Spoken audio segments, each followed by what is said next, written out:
Welcome to the Deep Dive. Today we're setting aside the usual market reports. We're digging into something different. Yeah, something with a bit more history and maybe some serious business lessons too. Exactly. We're looking at a fascinating case study comparing two music industry giants from New Orleans, Master P's No Limit Records and Birdman and Slim's Cash Money Records. Two empires built from the ground up. Right.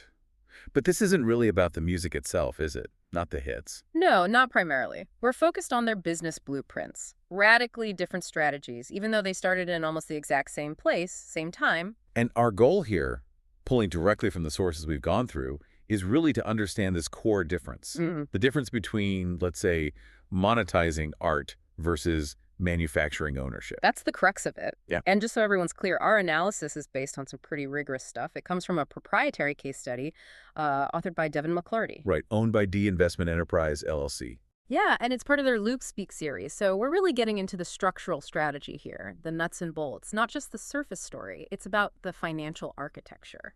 Okay, so let's start at the beginning then. Yeah. Shared roots. How do they both kick things off? Well, that's what's so interesting.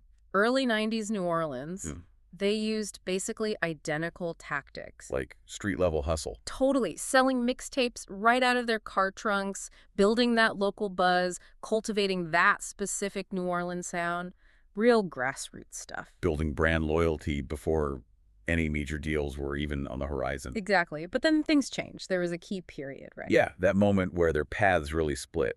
The sources point to, what, 1998 to about 2002? That's the window. And it all comes down to these massive landmark distribution deals they signed. Very different deals. Okay, let's hear it. No Limit first. No Limit, Master P. They signed this absolutely huge deal with Priority Records. We're talking $400 million. $400 million. That sounds dominant. It was unprecedented at the time, just a massive number. Okay, so what about Cash Money? Birdman and Slim. Their deal, signed with Universal, was much, much smaller on the surface. Only $30 million. $30 million. Compared to 400, you'd initially think P got the way better deal. That's the immediate reaction, yeah. But when you dig into the structure, like this case study does, you see it wasn't about just the upfront number. It was about philosophy. Totally different approaches. Okay, explain that.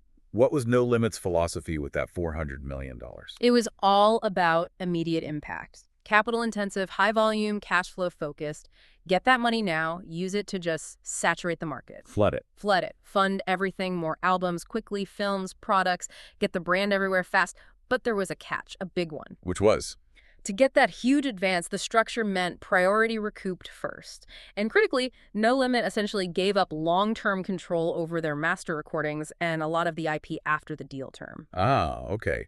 So massive cash injection up front, build the empire fast, but potentially lose the long-term asset, the music itself. That's the trade-off they made. Now, Cash Money. The $30 million deal.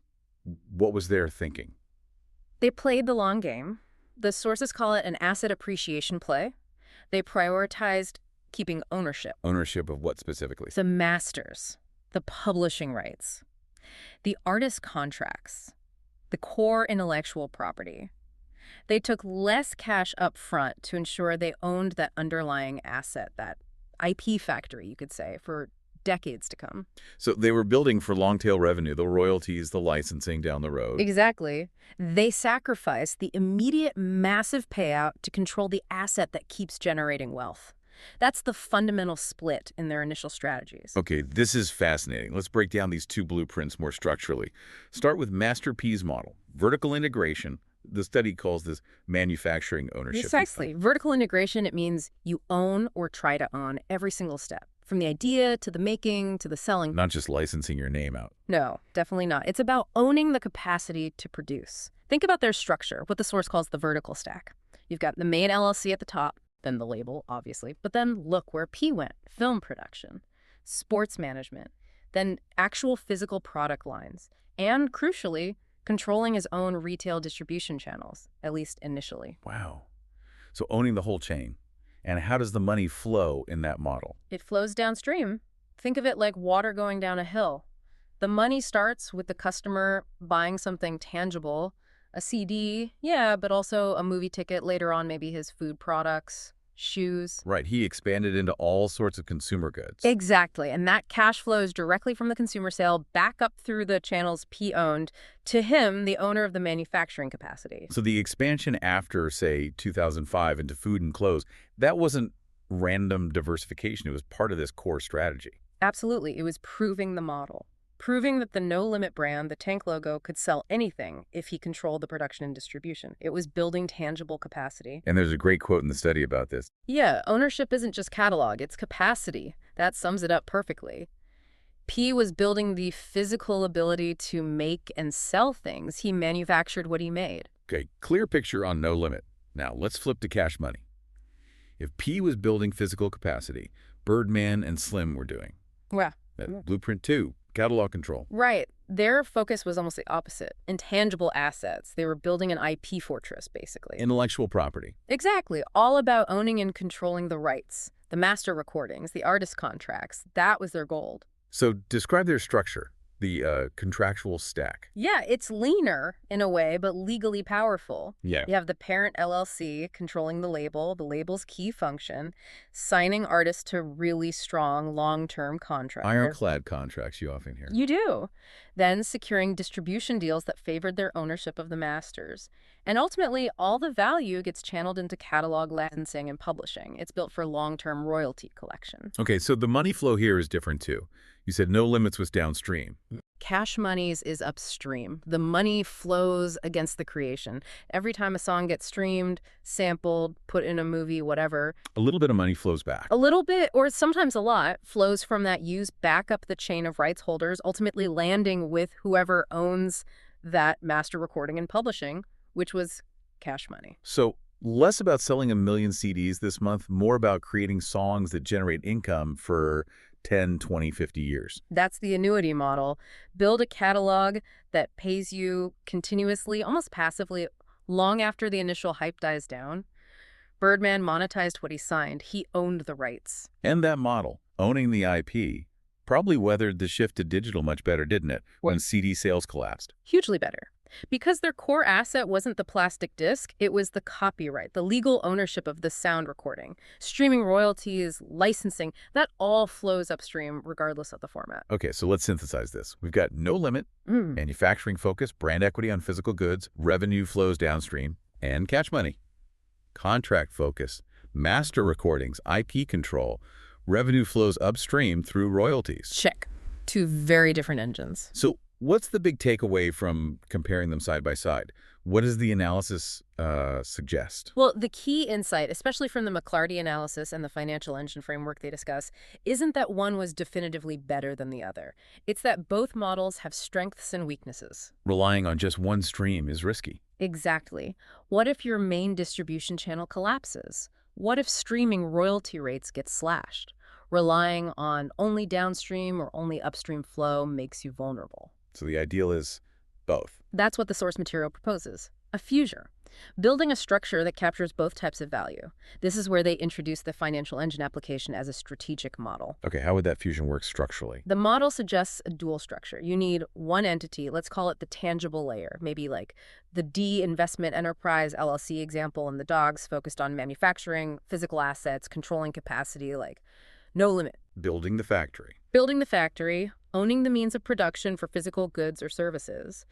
And then you need a second distinct entity, the intangible layer, the financial engine itself, focused purely on IP. Like Cash Money's model. Right. Managing the contracts, the licenses, the catalog, collecting those upstream royalties. It's about structured ownership across both flows. So you're protected if one side of the market takes a hit. That's the idea. If, say, global shipping costs go crazy and make your physical products unprofitable for a while. Your licensing income keeps things going. Exactly. Or if copyright laws change and suddenly your royalty stream shrinks. Your direct-to-consumer sales, your tangible side, provides the cash flow. It's about building resilience through diversification of type of income, not just different products. Well put. True redundancy. Okay, to help everyone listening really grasp this, the source material uses a great analogy. Leo the baker and Finn the dreamer. Ah, yes, the maker and the owner. Let's walk through that. Leo the baker, the maker, how did he operate? Leo is Master P, basically. He built his empire vertically. He didn't just bake bread. He owned the wheat fields, the flour mills, the big ovens, the delivery trucks, and the bakery selling the bread. Total vertical integration. Yep. His money came directly from making and selling a physical product. He owned the capacity. If a competitor couldn't get flour, Leo was fine. He owned the mill. Got it. Now, Finn the dreamer, the owner. Finn is cash money. Finn never touched any dough. He didn't own a single oven. What did he own? The recipes. The Great Book of Recipes. Right. His intellectual property. He licensed those recipes out to hundreds of independent bakers all over the world. And collected royalties. A small fee for every, say, 10 loaves they sold using his recipe. He monetized the intangible asset, the instructions. If one bakery went bust, he still had 99 others paying him. It's the power of catalog control. So the ultimate powerhouse is combining Leo and Finn. That's the fusion model. Imagine Leo, who owns the capacity, merging with Finn, who owns the IP. Their combined business is incredibly resilient, protected from a crisis in either the physical supply chain or the world of licensing and royalties. That really clarifies the strategic advantage. It's not just theory, though. The case study actually offers steps for applying this, right? It does. It pushes you from just understanding the concept to actually mapping it out for yourself. There are 4 key steps outlined in the workbook exercise section. Okay, what are they? Step 1 is basically an inventory. List your intangible assets. What are your unique ideas, methods, your brand identity, any IP you already have? Get it all down. Know what your recipes are. Exactly. Yeah. Step 2, design a tangible conversion. How can that idea, that intangible asset, be turned into a physical product or a direct service that you can sell downstream? What's its physical form? Turn the recipe into actual bread you can sell. Right. Step 3, create a licensing path. How can you protect and monetize the idea itself, the intangible asset from step 1? Think contracts, royalties, the upstream flow. How do you become Finn? Okay. Tangible product, intangible license. What's step 4? Step 4 is mapping the loops. Deliberately design how revenue will flow from both your tangible products, like P, and your intangible licenses, like Birdman. Connect the dots between your downstream and upstream engines. That's a powerful framework. It really takes the lessons from No Limit and Cash Money and makes them actionable for anyone, regardless of industry, really. It underlines that success, lasting success, isn't luck. It's about strategic structure. Whether you start by building capacity or controlling a catalog, the goal should be to eventually integrate both. It goes back to that core message from the analysis, doesn't it? It does. That quote is worth repeating. From label to legacy, only structure survives. The flashiness fades, the hits might dry up, but a well-designed financial structure endures. So as we wrap up this deep dive, here's something for you, the listener, to think about. A final provocative thought. Go on. If you look at your own career, your business, whatever you're building, is it currently focused mainly on just one of these flows? Are you mostly Leo, selling tangible things downstream, or mostly Finn, living off upstream royalties or fees for your knowledge? Good question. Where's the imbalance? Right. And if you're primarily focused on one, what's the absolute smallest, simplest tangible asset, like a tiny product, a specific service package, or the smallest intangible license, like a basic template, a single method you could create, maybe even today, to start building your other engine? How do you start building that dual flow resiliency right now?